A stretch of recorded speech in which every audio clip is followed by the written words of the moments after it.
تنہائیوں میں دل نہ لگے سب سوچنے کے لیے، تو سمجھ جائیے عبداللہ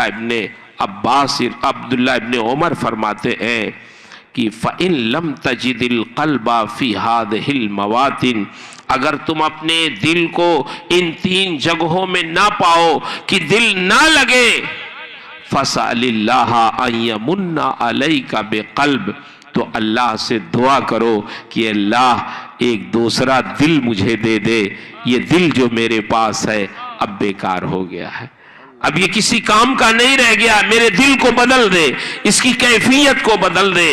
تو میں یہ عرض کر رہا تھا، جب کوئی قاری قرآن پڑھ رہا ہو تو ہمارا اور آپ کا دل لگنا چاہیے، گھبراہٹ نہیں محسوس ہونی چاہیے۔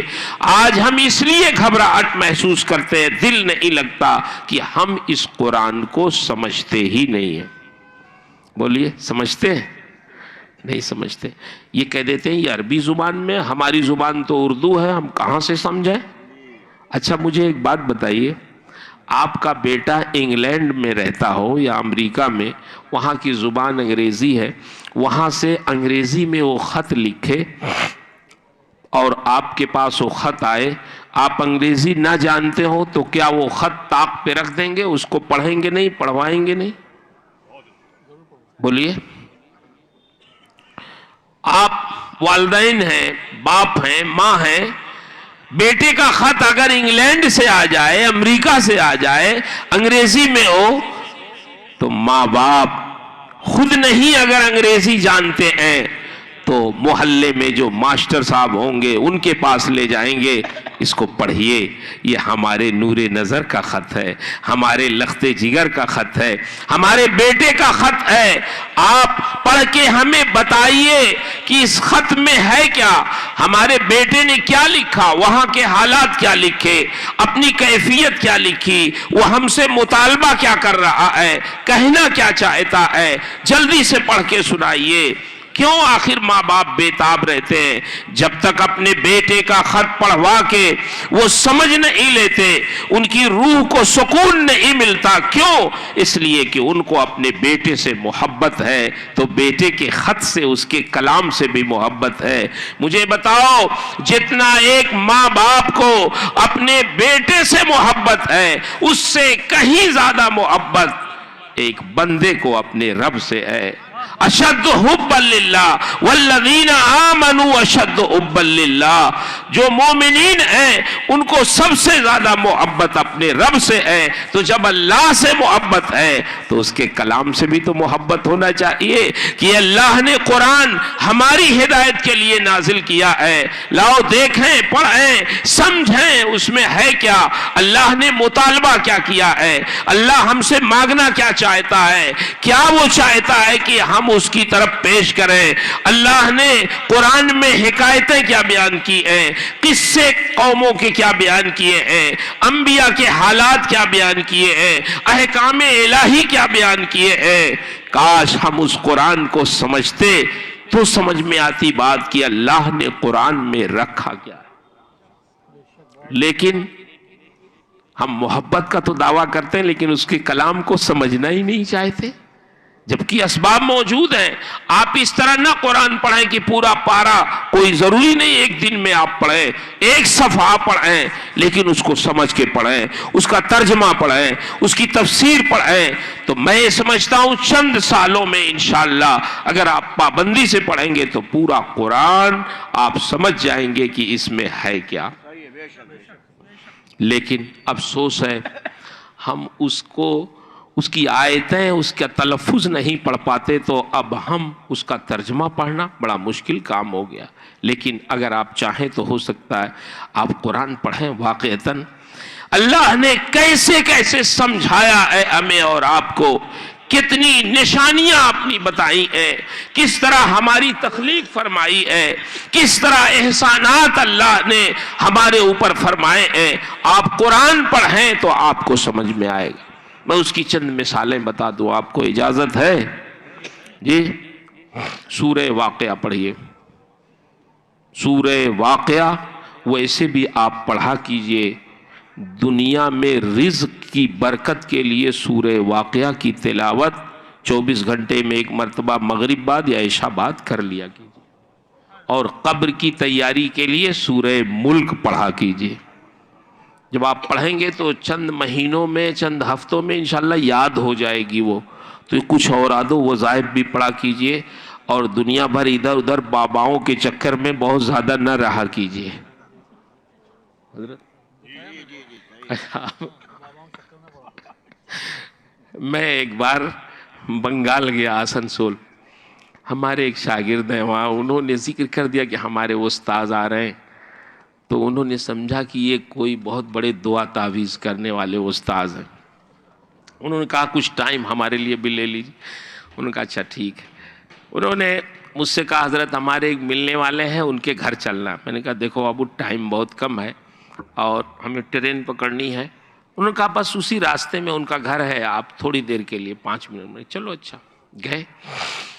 جب بیٹھے تو وہ چائے ہوئے تو بعد میں انہوں نے ہم سے پوچھا کہ مولانا صاحب آپ اتنی دیر بیٹھے, کچھ آپ کو سمجھ میں آیا ہمارے گھر میں کیا ہے؟ میں نے کہا بھائی میں اس لائن کا مولوی نہیں ہوں جو آپ سمجھ رہے ہیں. میں تو ایک مدرس آدمی ہوں, مدرسے میں پڑھاتا ہوں, اور یہ سب میں نہیں جان پاتا ہوں کہ آپ کے گھر میں کیا ہے, جنات ہے, خبیث. وہ سمجھے کہ یہ مولوی صاحب ہر آدمی یہ جانتا. میں نے کہا اس کے الگ ماہر ہوتے ہیں بھائی. یہ ارے نہیں, آپ کی بڑی تعریف کی ہو مولانا مفتی صاحب نے, اور بولے ہمارے استاذ ہیں, یہ ہے وہ, کچھ کریے ضرور. چائے وہ لے کے آئے, پیا. میں نے کہا بھائی مجھے تو مولانا صاحب کہاں پھنسا دیا آپ نے اپنے شاگرد سے. میں نے کہا انہوں نے کہا حضرت کچھ کریے ضرور. تو میں نے کہا اچھا ایک کاپی لائیے. کاپی لائے. میں نے اس میں کہا دیکھیے کچھ میں اوراد و وظائف آپ کو لکھ دیتا ہوں, آپ اس کو پڑھیے گا, انشاءاللہ مشکلات دور ہو جائیں گی. تو جو مجھے معلومات تھی میں نے اپنا جو شجرے میں جو ہم لوگ پڑھتے ہیں, بعد نماز فجر 100 بار یا عزیزو یا اللہ, بعد نماز ظہر 100 بار یا کریمو یا اللہ, بعد نماز عصر 100 بار یا جبارو یا اللہ, بعض نماز مغرب 100 بار یا ستارو یا اللہ, بعض نماز عشاء 100 بار یا غفارو یا اللہ. اول آخر درود شریف پڑھیے گا. جمعہ کے دن سورہ کہف پڑھیے گا.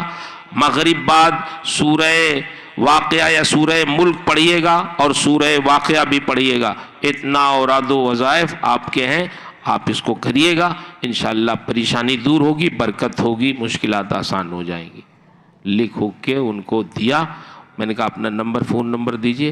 فون نمبر ان کا لیا, اپنا فون نمبر دیا. میں نے کہا کوئی اور بات ہوگی تو فون پہ بات ہوگی. اب تقریباً 1 مہینے کے بعد میں نے پھر ان کو فون کیا, فون نہیں اٹھایا. دوبارہ کیا, نہیں اٹھایا.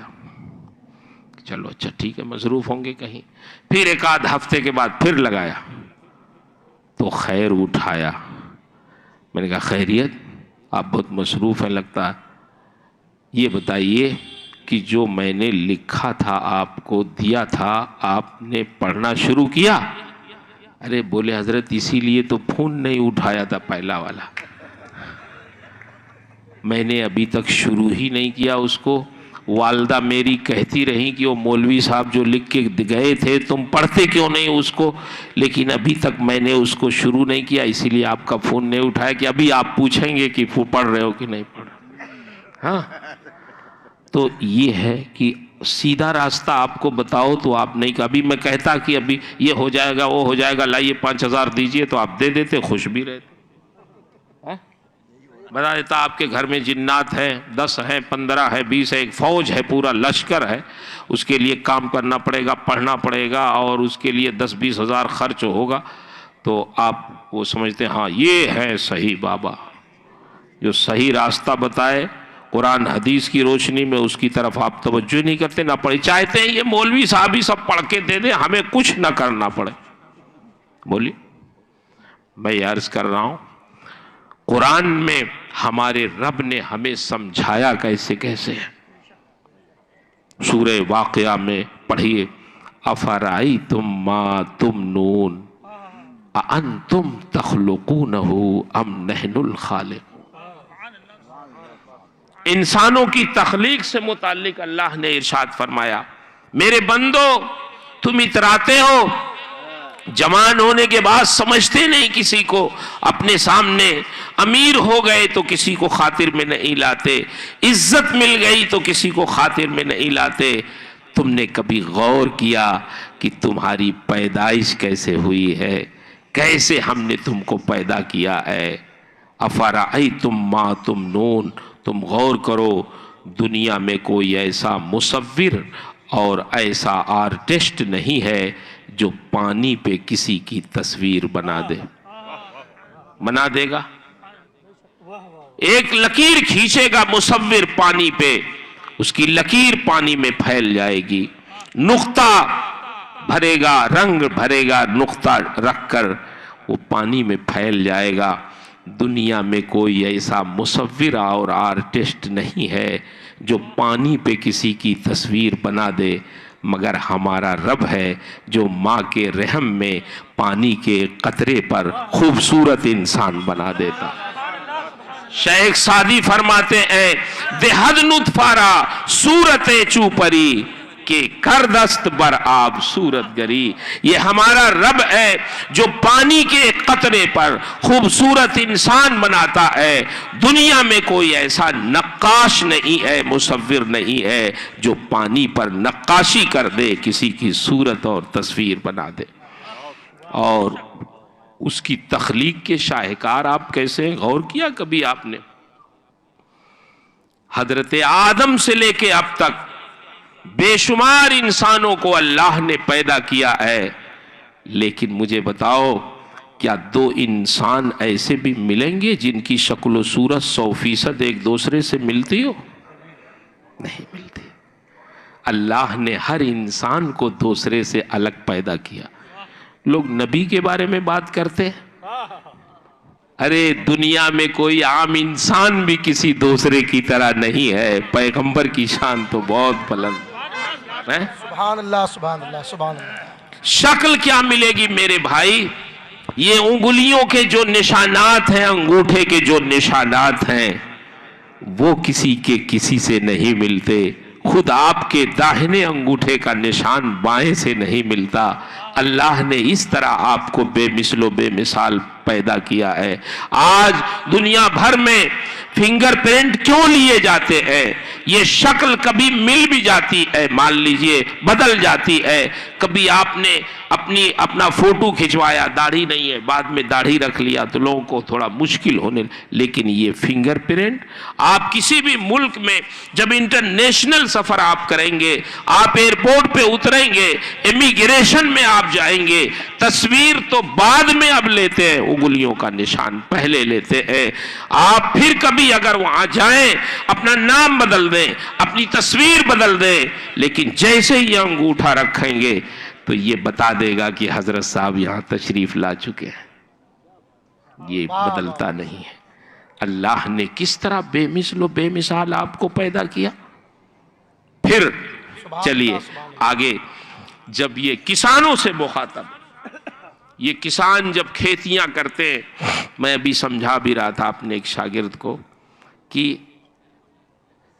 ریاکاری کی ضرورت نہیں ہے، دکھاوے کی ضرورت نہیں ہے۔ کوئی کام اچھا اگر ہم کریں، آپ کریں، تو شور مچانے کی ضرورت نہیں ہے، خود بخود یہ شور ہو جائے گا۔ آپ نہ کریں، اللہ آپ کو عزت دے دے گا۔ بے شک، بے شک، سبحان اللہ۔ نیکی کبھی ضائع نہیں ہوتی۔